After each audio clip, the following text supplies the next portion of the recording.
Two out of three co-founders of the North Carolina-based Black Farmer CSA, Tall Grass Food Box, a platform to support and encourage the sustainability of Black farmers by increasing their visibility and securing space for them in the local marketplace. So y'all, let's welcome our guests from Tall Grass Food Box. Super excited for this conversation tonight. And so through their work, we're going to learn about ways in which activism has shown up for them, leadership has shown up for them, and the work that they have done through Tall Grass and the community building and community activism work that it has brought forth in our local area as well. So I'm excited to jump in with our first question, y'all. And so actually, outside of the buyers, is there anything else you want to lift up about what you bring tonight or who you may be? Did I cover everything? People. Love it. People. Just people. Most importantly. Awesome. Sounds good. Sounds good. And actually, before we even jump in, I'm so excited about the dialogue. I want to do this at first, or to get us all started with the conversation. Can we just do a check-in to see how we're doing? Y'all, there's a lot going on. I don't know about y'all. It just at Elon, there's been a lot happening in our world. Y'all, last night, the debate just took a lot of energy to watch and process and get through. And so I just want to do a check-in. And so I like to do these things called a one-word check-in. Can y'all just lift up one word of how you're feeling, how you're doing? Just share, whether it's in the chat box or if you want to unmute yourself. I'll start with our guests first, but can you just do one word that kind of gives a summary of how you're doing right now?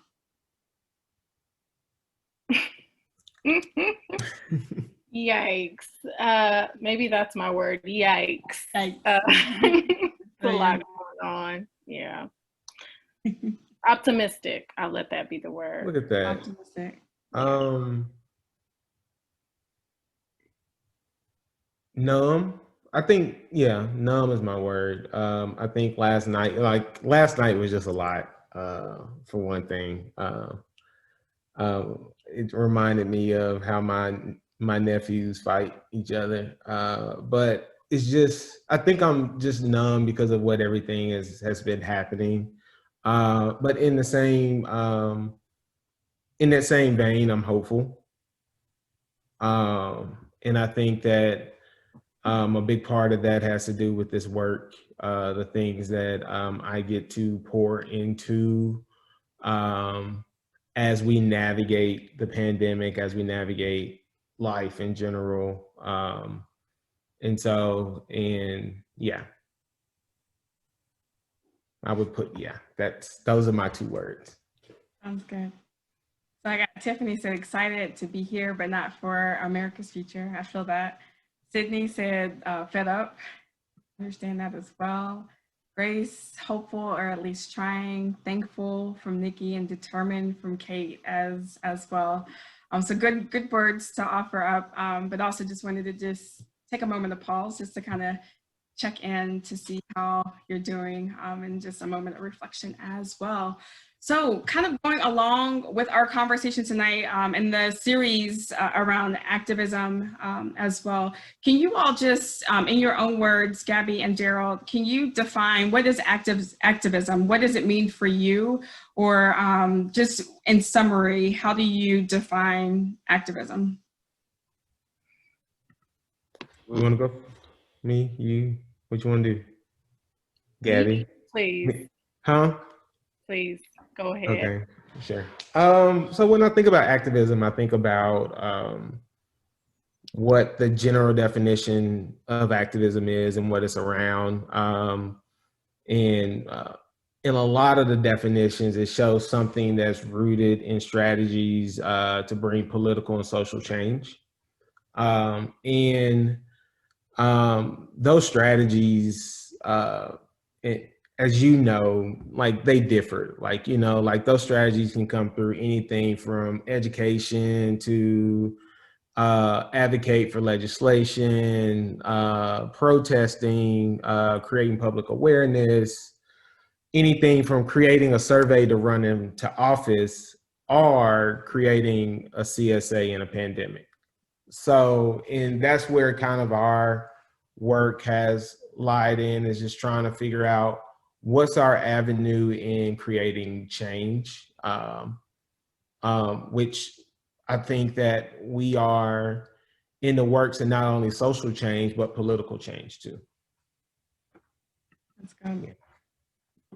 I think activism is a big word that's really kind of, used a lot, especially right now. And it's a heavy word. I think prior to being plugged into all of these different outlets as an activist or a food activist, I really kind of thought of this work, excuse me, y'all,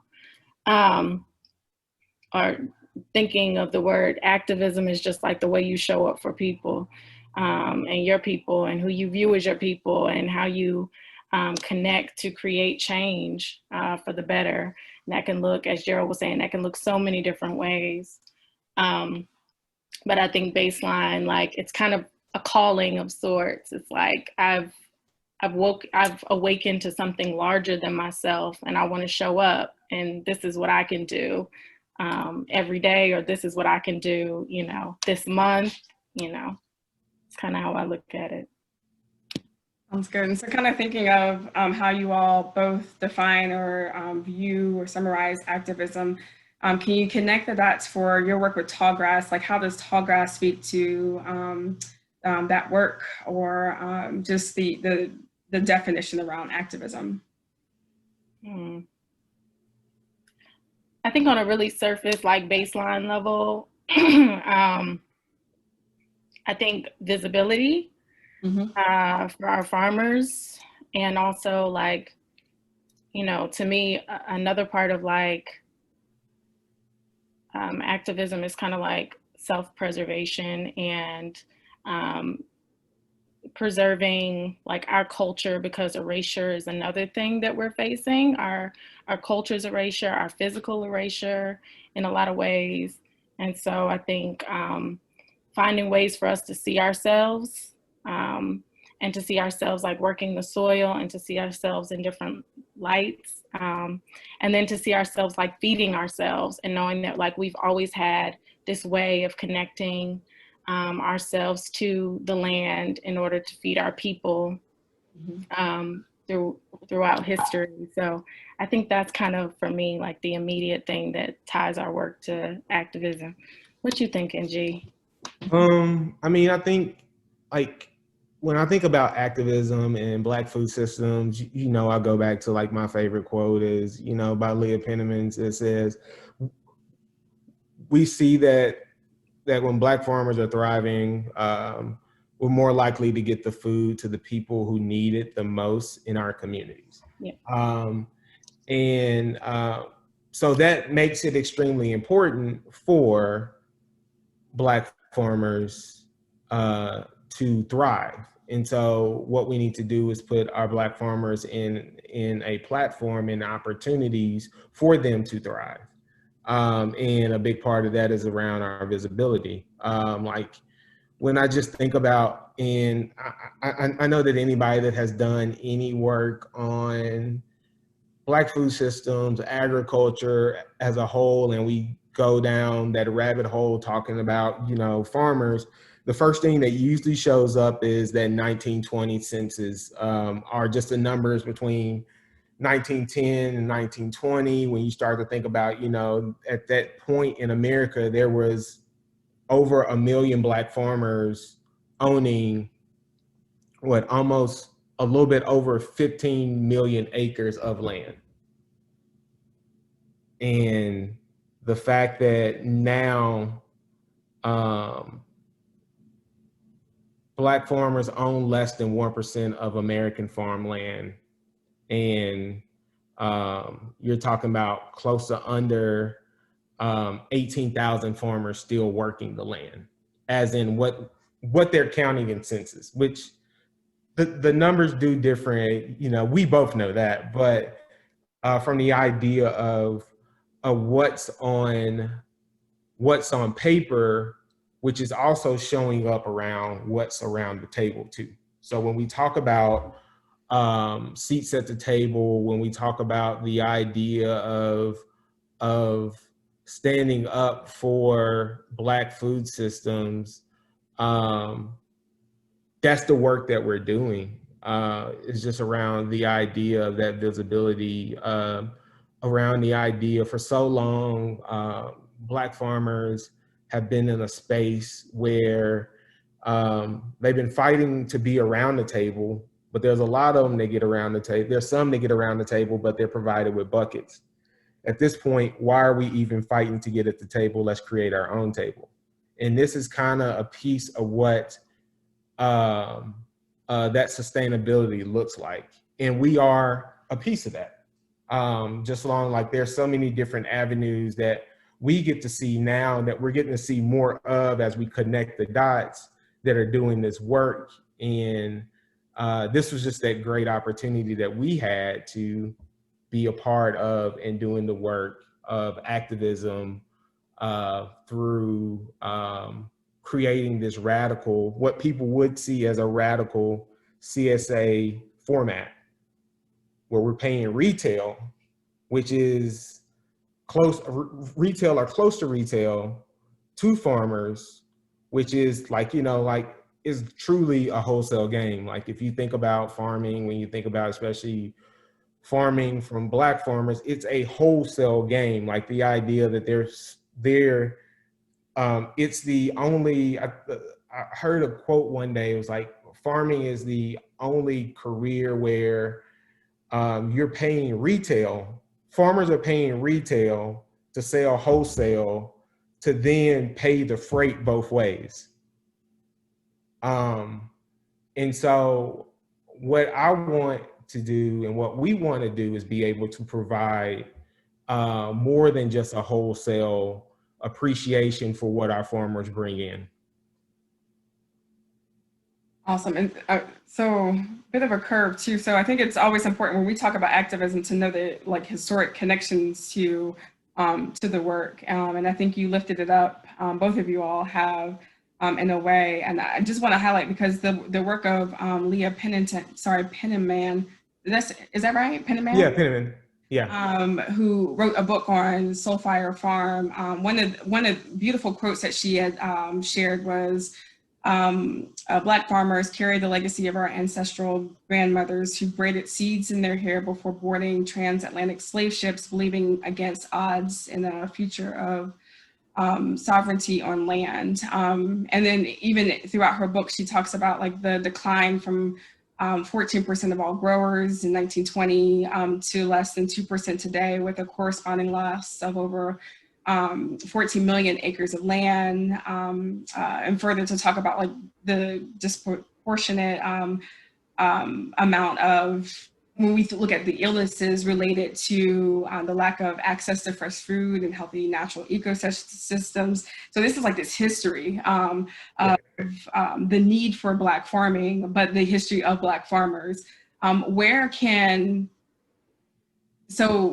So for example, like when we are teaching leadership, we also teach it from the perspective of, for one perspective is through like the civil rights movement, because there's so much to be taught just within that time period, and connection to movements of today, leadership today, leaders today, through the giants that have paved the way as it relates to leadership for students, people like myself today.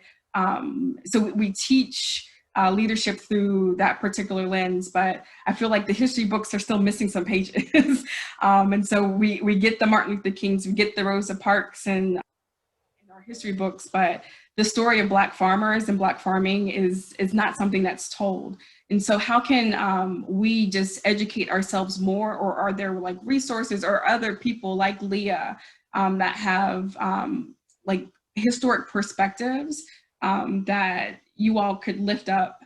So if we wanted to do like our own research about understanding the history to understanding what Black farming looks like today, where can we potentially get those resources? I said all that to say, how can we learn more about the historic connection to Black farming and Black farmers? Yeah, where do we make the connection? May I? Yeah, Sure. of Uh, course. I mean, there's so many awesome resources, and I would love to just send you a list of some of the things. But what immediately popped in my head was this book by Dr. Monica White, Freedom Farmers. And when I tell you the realization that we as Black people throughout the diaspora have always been agrarian people. We've always connected and tapped into land resources, even beyond like feeding ourselves, right? To make our own fuel, to make our own clothes and dyes. Like, this is who we are.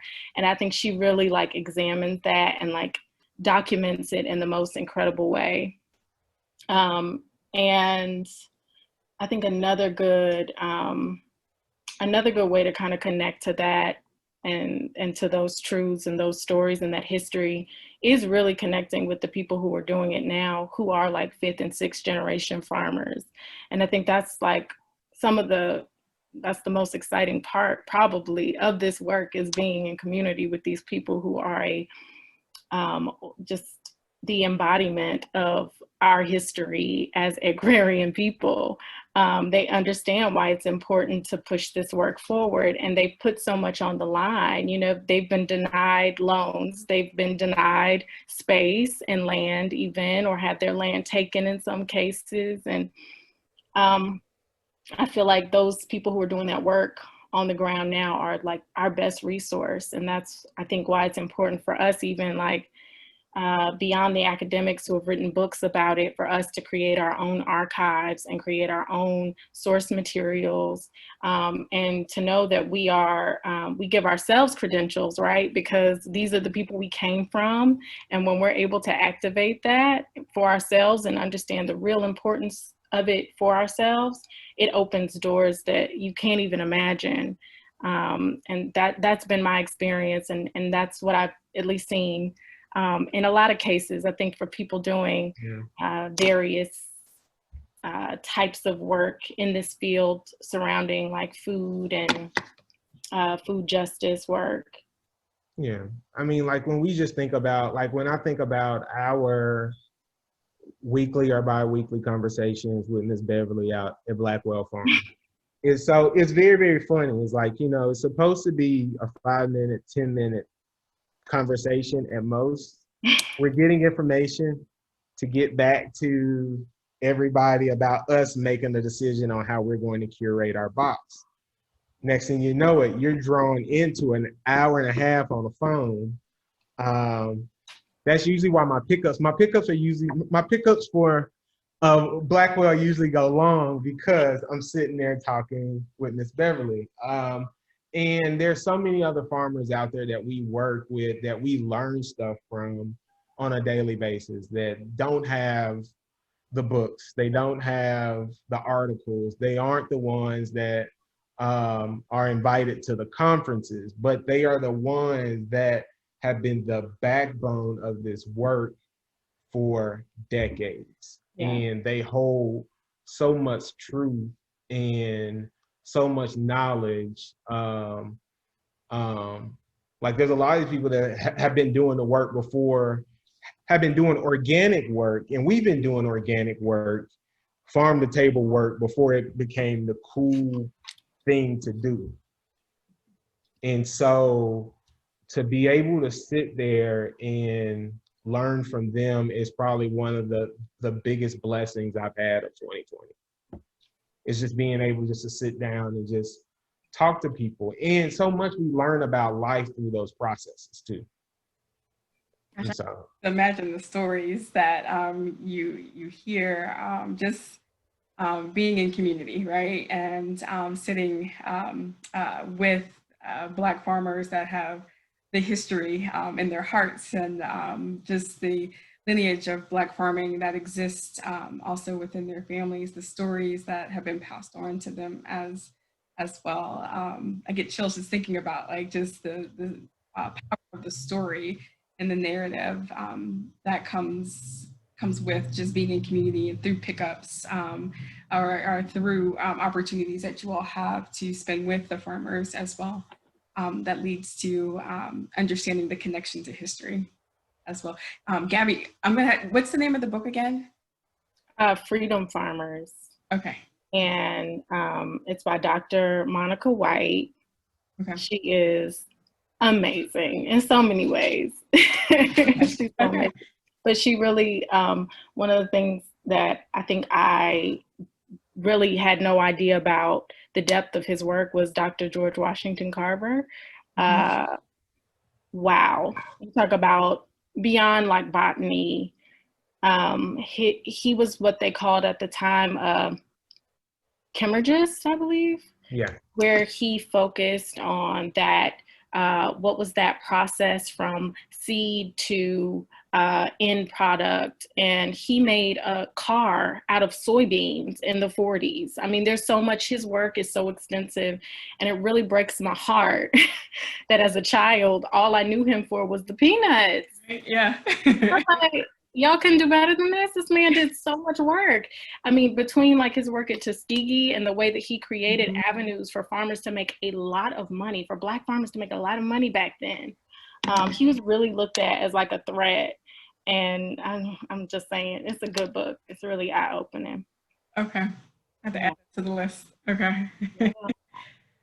Then another note, for those, actually, I don't know, for the students that were on the Civil Rights Leadership Tour, this I think came after you all, Chandler and Kate. We had did some work with the 1619 project, which also shed some light on Black farming as well. So if you've not listened to the 1619 podcast, that also is a snapshot of some storytelling pieces that I definitely recommend you check out as well. So can y'all, I'm all over the place right now. So can y'all share, and let me put this in perspective too, because like a lot of times my conversations with students is that they see a lot of things that are happening in society and in the world today, and they're trying to figure out what can they do to create change or to commit to change, or where can they find space in creating change.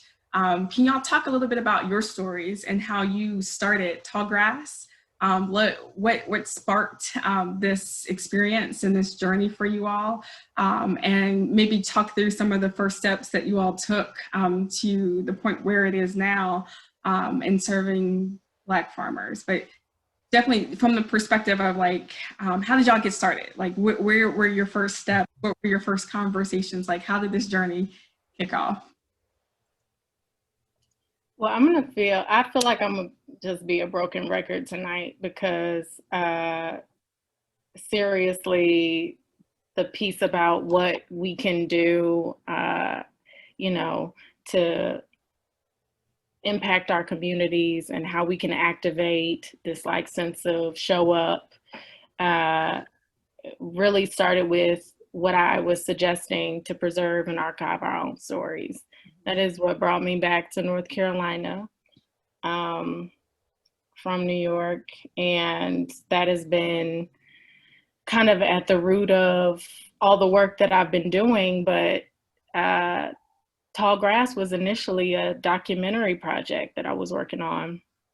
And I was living my best life is what I was doing, essentially. I left New York. I was living off my savings. I did not have a plan, but I knew I was coming home to document some stuff and really activate what felt like a calling on my life. And so my every day kind of looked like being out in the garden with my grandfather and with his brothers, and really just listening, like for once in my life. Just listening to what they had to say. And there was an obvious like sense of value in that exchange and that intergenerational exchange. Mm-hmm. And it felt even more valuable when my brother's daughter would join us, and she was like 9 at the time. And just seeing this information move from, you know, them to us was just really powerful. And so it started with that. It honestly wasn't even meant to be a real like documentary. It was just meant to be like, it was for our family, you know, more than anything. our family just has like a rich history in agriculture and food and cooking. And I really wanted to kind of preserve that. And so my grandfather's in his 80s, it felt like the right time. And so that was the first seed. And then building community with our farmers that we work with through some different work that I was doing at the time, different pop-ups and dinners and things like that, sourcing my food, learning more about them and being in community with them. And it's interesting because, you know, of course, this is my vantage point of how this got started. Gerald's got his, Derek's got his, and I hate that Derek's not here. But it was really kind of a matter of when the pandemic started to impact our restaurant system, we wanted to focus on Black restaurants in the area who were showing that this is going to possibly shut them down. And so that kind of, I'm the type of person that, oh, don't give me something, give me a little something, I'm gonna run with it. So I basically, you know, I talked to Derek about it. It was like, let's do something. We got to activate our community. We know a lot of people. We got to tell people, show up, support, do takeout, do that, do that. We didn't know what we were doing, but we just knew we needed to say something and show up. That turned into, went from a newsletter to us reaching out to the farmers that we knew to find out if this was impacting them, because we knew if it was impacting the restaurants, then their chain of supply was also being impacted. And so we started to reach out to see if there was a need. And the need was this food, these seeds were planted before there was any idea that this would happen. And there's gonna be a lot of waste happening, potentially. What I do know about our farmers though, about like Black and brown farmers, I feel like we find a way to save, or like small farmers, we find a way to save and use and put the food into our communities.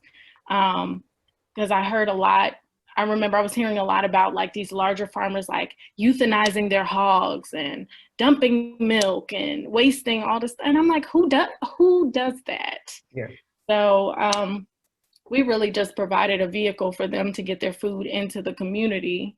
And people were happy to support, because I think there has been in the last couple years an education around some of the systemic hardships that Black farmers have faced, and that they are, you know, they're still here. I feel like that's important to say. They're still here, they're still doing the work. And it's not about pity, but it's about showing up for what you believe in and supporting those who you want to see continue this good work. And so that was kind of the core of where it started. When I brought that to Derek and we decided, okay, we're about to do this, and I don't know how the hell we're going to make time for this, but we are.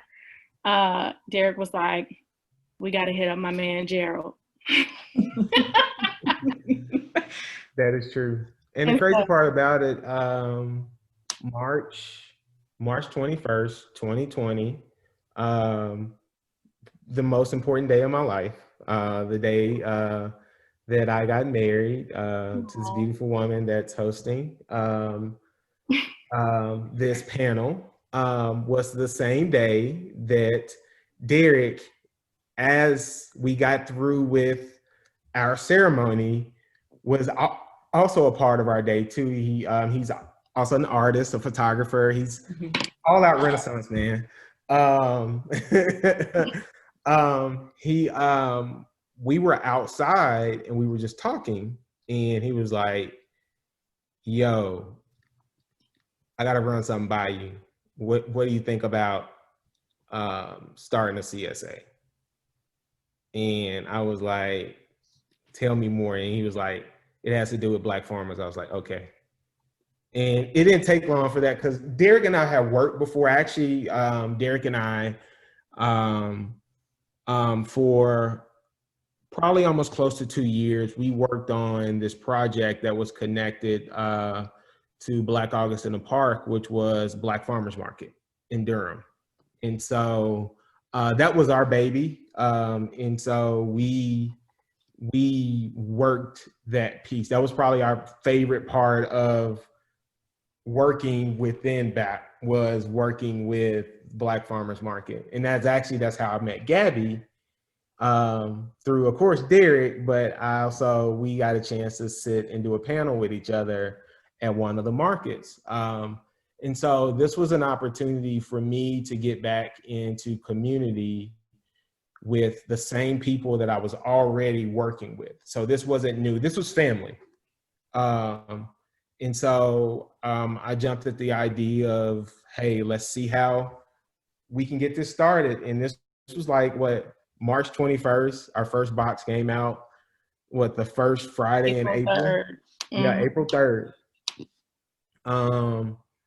And I can just remember us being at Pine Knot Farms, which is another farm, a farm with so much history around Black food systems just in North Carolina, and just the legacy that they hold in that space. And in a community fashion, we needed a place to source. So who shows up for us? Pine Knot. And just us putting together, saying, hey, if we can get 35 boxes off the ground this week, we're good. We're in good shape. And now just to look at how we've been able to scale through community and people supporting the vision, it's been beautiful. It's been amazing. And to see how just doors have kind of opened for us in some spaces, and we're looking at opportunities where we can grow Tallgrass Food Box into so much bigger than just a CSA box. It's a vision, it's a mission around education, around visibility, around advocacy. This is something that, people ask us, so are you all, like, after the pandemic, are y'all done? Or is this something y'all just gonna ride out for 4 or 5 months? You're like, nah, this is us. This is what we're doing. And we're gonna pivot when we need to pivot. Like, I think one of the things that we come into is that we wanna make sure that right now, we know we have a vessel and we have created a bridge, but what we wanna do is make sure that our community can meet our farmers on that bridge. And so finding different ways and finding more ways of sharing that narrative and creating those opportunities where our community can support without us even being in the space. And so we're really excited for all the things that we've kind of been learning on the way. We're definitely flying and building a plane at the same time. And so it's been really, really fun to do that with Gabby and Derek over the past 6+ months. Well, we've been building and flying a plane for longer than that, but it's just around this avenue of Tallgrass Food Box. It's been really cool. I do want to pause. I want to see, do any of our participants have any questions for our guest? If not, I have more. Or if you want to unmute yourself, or if you want to throw it in the chat, you can do that. I do want to throw this out. If you could give some words of wisdom or some advice to a young activist, someone that is looking for ways to create change, someone that is ready to create some good trouble, what would those words of wisdom be, or words of encouragement be for that person?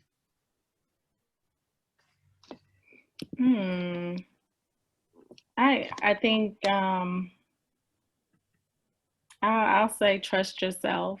And, I feel like when something is speaking to you and you feel like there's something you can do, big or small, trust that even a drop in that pond matters. And so, don't feel like just because you can't, change everything in a day, that your voice doesn't matter, or your, what you're able to create from what you have in front of you doesn't matter. I would say use what you have and create something beautiful that will impact the folks that you want to impact in your community. That's good. Agree. I think one of the things is that you all have a great opportunity ahead of you. I think one of the things about being on a college campus is, for one thing, finding your passion and your vision. You have that opportunity. This is a ground where you have an opportunity to practice that and what that means. And that can mean anything. That could, like, you all could, I've seen Elon at work, especially over the last 2 or 3 months. It's been very interesting. It's been very, very informational. I can tell you that. But just between what's going on through your social media movements, you all have this voice. And so being able to ask those questions to Elon about what's going on, and not only Elon as a university, but also Elon as a city, because guess what? You're not only a student on that campus, you are a part of that larger community.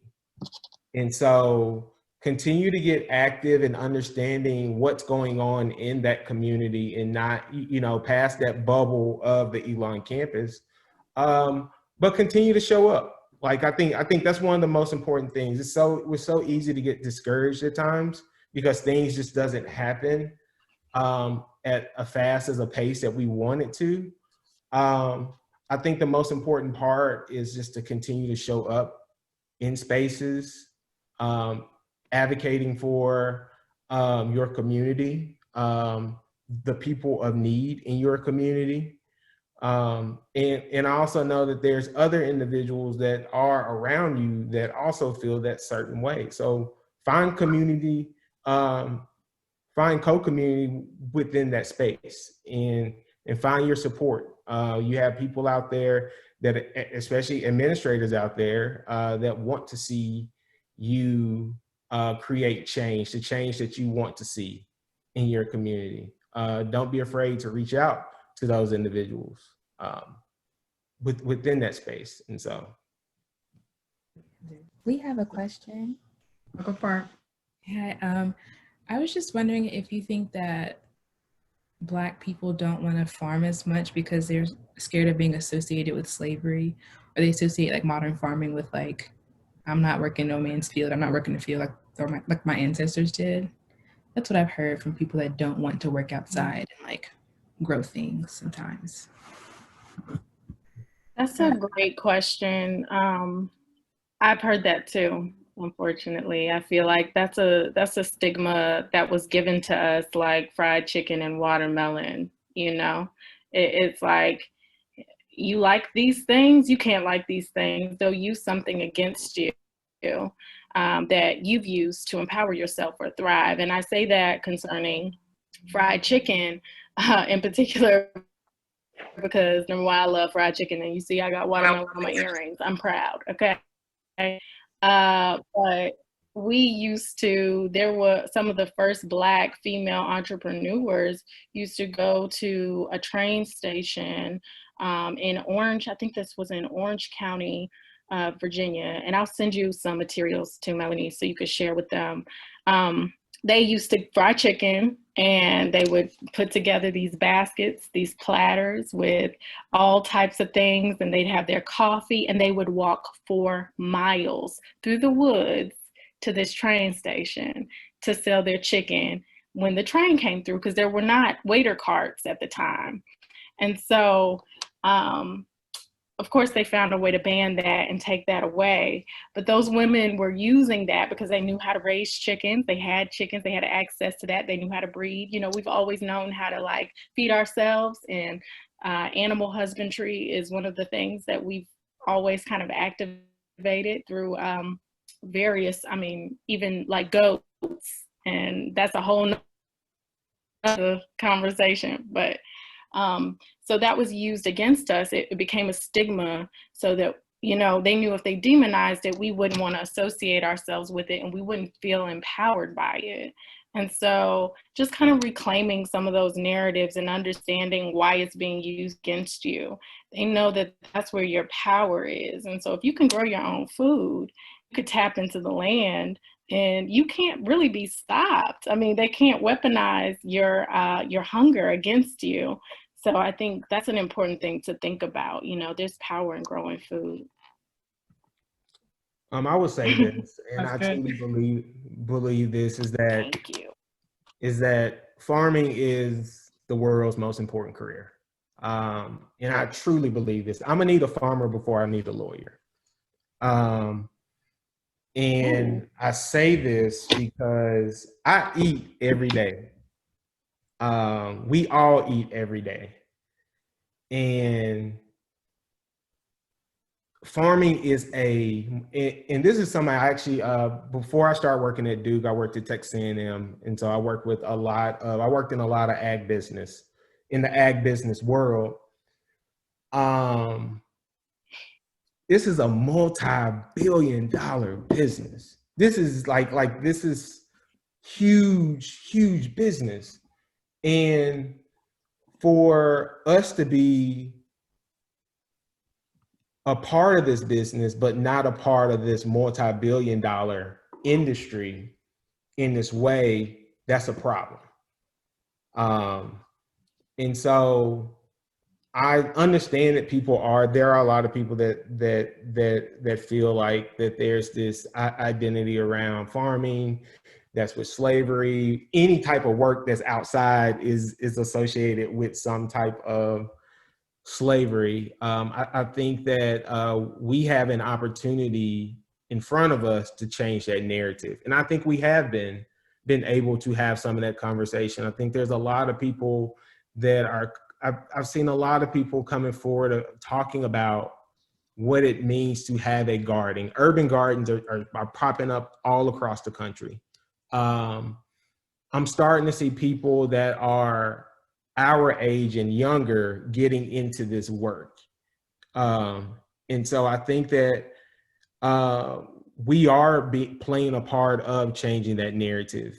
And that's through our storytelling, that's through the work that we're doing within the CSA lane, that's through our just bridging these young, new farmers and giving them a platform. Great example, I still can't get over is this young man. I can't even, you know, of course, with me being 38, I say kid, but this young man is 19 years old out in Greenville, North Carolina, that's working organically off what, I forgot how many acres of land, but the idea that he's creating this, not only he's creating this business, this revenue, but something that he will be able to pass down to his kids' kids. And so we talk about the idea around generational wealth all the time. We have that opportunity to gain that through these practices. And I think that, but there's still some healing that needs to be done as we do that. And a big part of that has to do with a narrative around slavery, a narrative around land being swiped, a narrative around all the wrongdoings that have been the reason why we haven't been at the table when it comes to just oppression through the through food systems as a whole. And so we still have a lot of work to do, but I will tell you this, we need more farmers. We need more people in this work. Good. Real good question as well. I know we're getting a little short on our time. Can you all lift up ways in which maybe the audience or our group tonight can support Black farmers? So if there are some things that come up for you all in like our further commitment and as leaders and as activists, ways in which we can activate some work around Black farmers. For example, I know one thing is to educate ourselves about the work of Black farmers, the history of Black farming as well. Another small but mighty thing, maybe, you know, for my Elon folks, maybe I know Gerald had shared a list of all the Black farmers in North Carolina or in the area, maybe looking to see who's coming to campus as it relates to products, the large farm to table message that I think our institution, you know, puts out. Like, how can we ensure that, you know, they're also supporting Black farmers, or along that list of products and things that they are showcasing, thank you, elevating and advocating for Black farmers and Black farmers products to be on campus as well through Harvest Table or other avenues. But can y'all, just a couple of things, but can y'all maybe name some additional things that we could do to support Black farmers and the work around Black farmers? I think, go ahead, Gabby. Go ahead. Okay. I actually just put a link in the chat box. The Black Farmers Index. This thing has become like my Bible when it comes to Black farms just throughout the country. And I know that we all are coming from different locations. We have community in different spaces across this world. I think it's important for us to remember these things as we navigate those communities. You know, like when we talk to our friends, when we talk to our families, when we talk to the people that we hold close, to be able to provide these other aspects before we go spending all our money at Whole Foods and Trader Joe's. And I love Trader Joe's. You know, I love, you know, I love Trader Joe's, Melanie. I love you. Like you're calling me out? No. Okay. No, not calling you out at all. Because we all like Trader Joe's. Gabby, me, yeah, we like Trader Joe's. We like Whole Foods and other, but there's other spaces where we can be getting some of these items that are fresh in our hands, where we are supporting our local communities. And so being able to understand what farmers are, like, you know, being in, you know, community with farmers. I mean, a lot of these farms, they have phone numbers. They, sometimes you have to call them a little bit early, but they have phone numbers. They have email addresses. You know, you can find out what they're growing, what's coming up next. You can find out where you can find them. And so supporting these businesses that are around. I know that there's other organizations out there that are in the community doing the work. A great example, Ralphie, is another another organization that's around the sustainability of farmers in this area. And so just finding those spaces, just the way that we do everything else, we Google everything else. There's a lot of information out there around supporting local farming systems and farming communities. Yeah, that was awesome. And I'm looking at this Black Farmers Index, and I'm like, yes, please give me these gorgeous high def, high res images of Black people grown. It's beautiful. Anyway, I think, like, honestly, the way that we found out how we could support was by asking. And was by, like, you know, I think it starts with a question, and like he was saying, they have email addresses and phone numbers, and, you know, there are ways to reach them to see what they have. And beyond, like the labor on the farm that may be needed, because I know we've had a lot of people reach out to us about how they can participate and show up and volunteer to work on the farms, which I think is great. And I think that there's a place for that. And we hope to, you know, create a list so that people can do that in a way that makes sense for themselves and for the farmers. But just thinking about like all of the tools y'all have at your disposal, like you're so incredibly smart. You're tech savvy. I feel so old talking to you right now. You're tech savvy, babies. So it's just kind of like you have the opportunity really to make a big impact through the things that you have access to, which would be the internet, right? Which would be like film and documenting, and helping them possibly build out a website or build out structure to take time. It's really kind of the small things. I think we're learning. Some of our farmers who are up in age, who have been doing this for a long time, don't necessarily have people on their team that have activated those talents and have brought their, their operation into 2020. So I think most immediately, I think it would be awesome to find a way, and maybe that's a conversation we can continue to have. How do we connect young folk who are like just good at storytelling, good at, doing all the things with these farmers to organically grow their businesses and get them online and more visible, essentially. Yeah.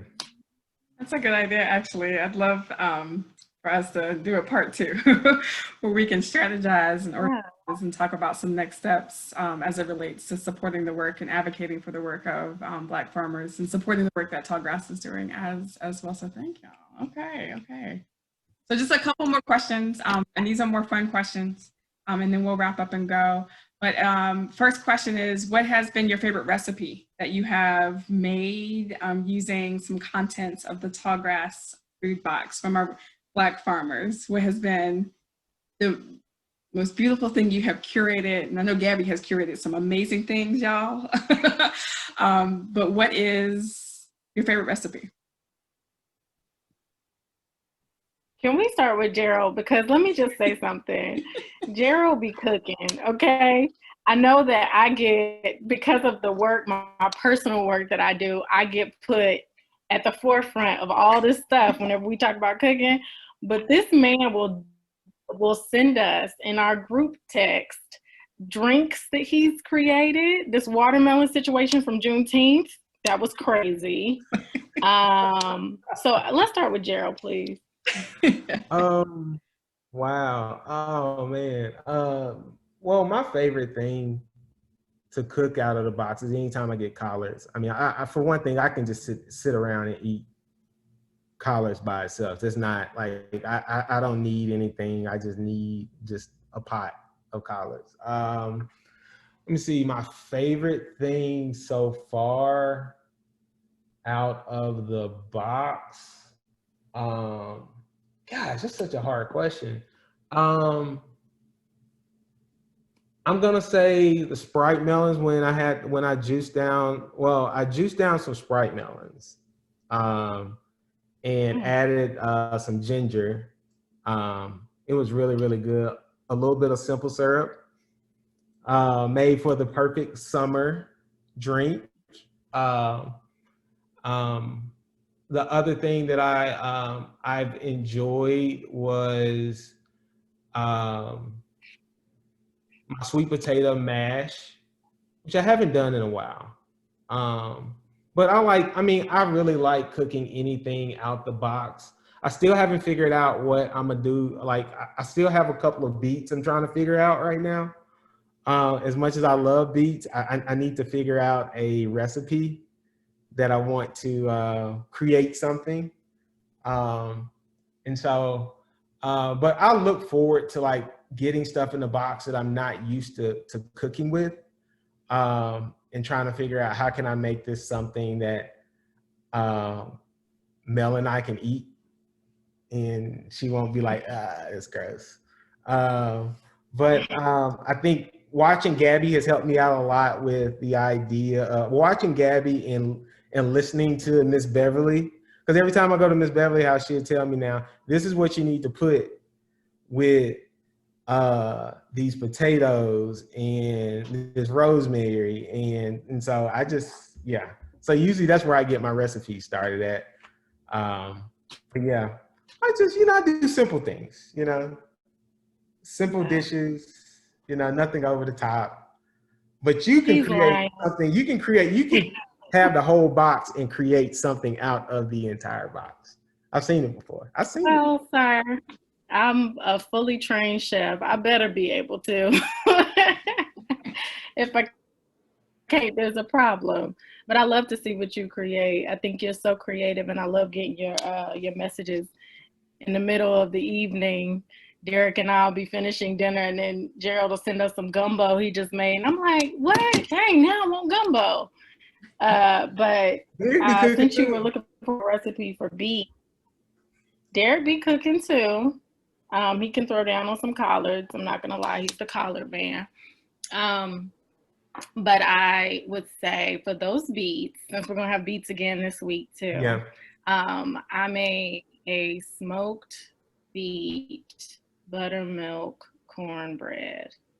And when I tell you that my good friend Justin Robinson, who hates beets, this is what he said to me when I told him I had beet cornbread.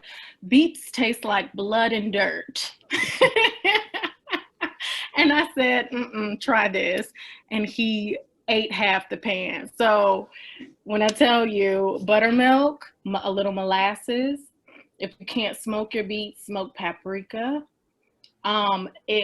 Playing with that earthy, dark, rich flavor with that molasses, that sweetness, that sticky, dark, burnt sugar goodness, and then browning your butter in the pan before you put your mix in.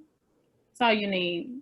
And you're gonna, your beets will be soft if you roast them in the oven in some foil. Just peel them and roast them in the oven, or if you smoke them, and then grate them with a box grater or blend them up in a blender, and then add your buttermilk into that. And I'm telling you, Gerald, you'll love that. You'll love that. Yes.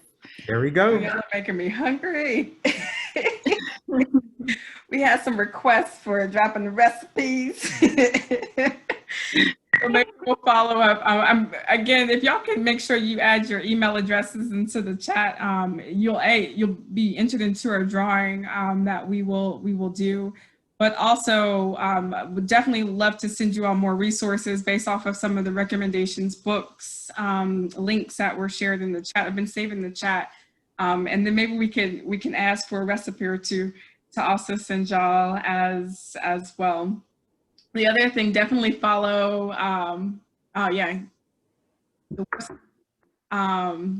Email. As well for Tallgrass. Y'all follow their social media page as well on Instagram. Always gives me life, all the postings and things. So make sure you follow Tallgrass Food Box on Instagram as well too. So one last question, and then we'll wrap up for this evening. So I love music, and I believe music is this universal language that brings people together. And so I use it a lot in workshops and in different activities that I do with leadership. So I'm going to ask y'all this question, and then what I'm going to do for participants is I'm going to pull together a full playlist of songs and based off of recommendations from our guest panels that will come to these sessions for our Good Trouble playlist on Spotify. So question for y'all is, what are you bopping to right now? Or who's on the top of your playlist? Like, who are you listening to? What is your go-to song or go-to album right now? Love to hear what you're listening to. Wow, a lot. Lately, in the office, I've been listening to a lot. I've been going back to a lot of Christian Scott stuff, because I am a Christian Scott fanboy all the way through. One of my favorites to go through, no, not PJ Morton right now. It's just a lot going on in the world, and sometimes Christian Scott do it for me. But lately I've been playing a lot of Ancestral Recall.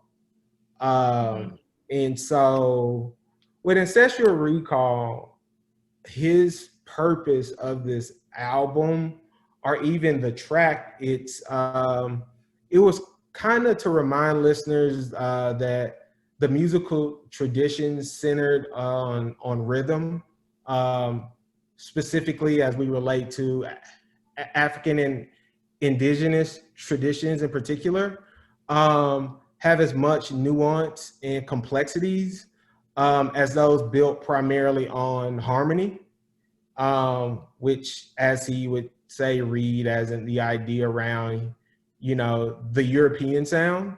And so it's improvisation, as he says. It's not jazz, it's improvised music that have these strong African rhythms that it's just beautiful.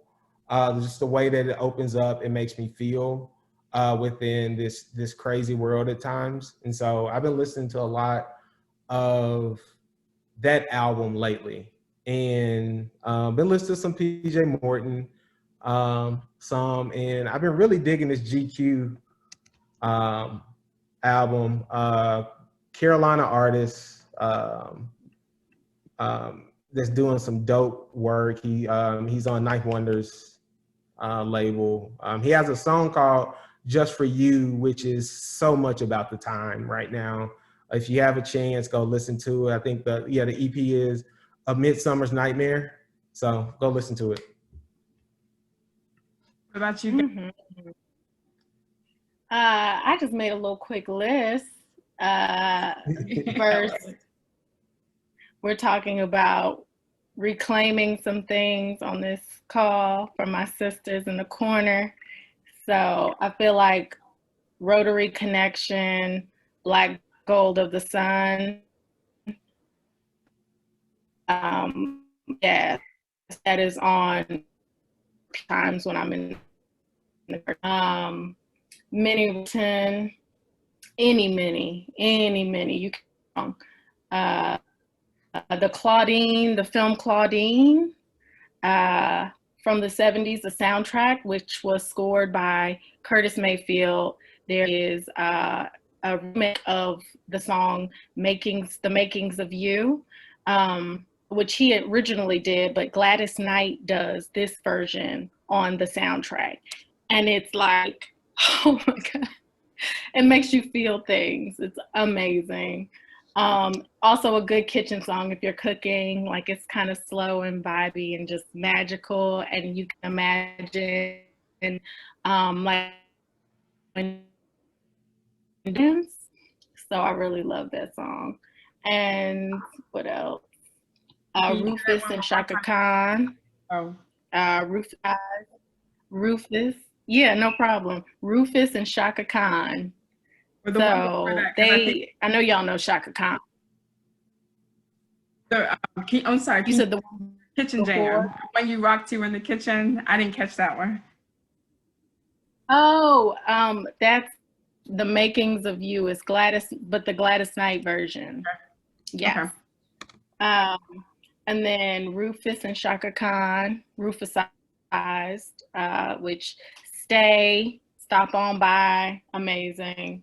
Really giving you some old school magic to tap into, to like pick your fro out, take your shoes off, go outside, and put your feet in the soil and really just kind of like go inward with this soundtrack.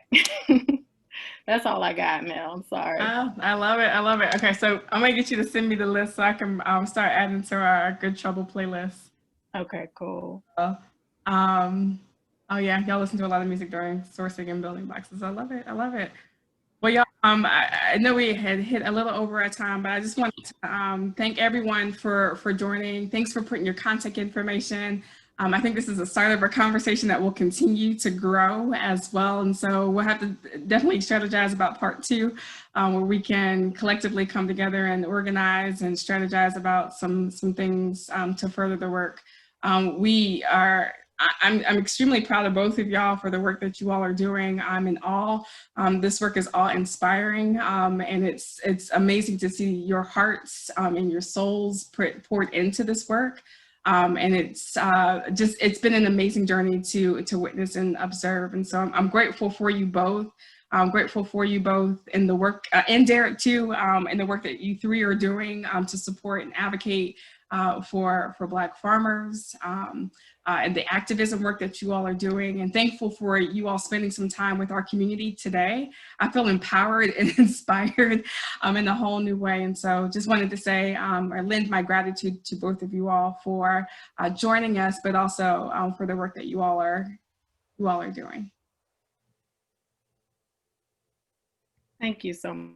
Thank you. Much for that, Mel. And thank you all. You all have been so amazing. Seeing your faces has really just given me life today. So thank you. Thank you. Well, y'all, I will be in touch with more resources and some things to take with you on the road. And then I'll also do a drawing and announce the winner winners tomorrow as well via email. But thank y'all so much for joining in.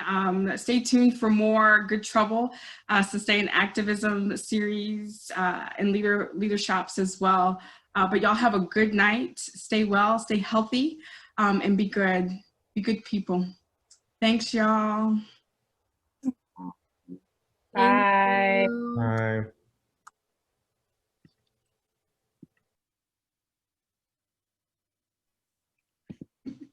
Bye.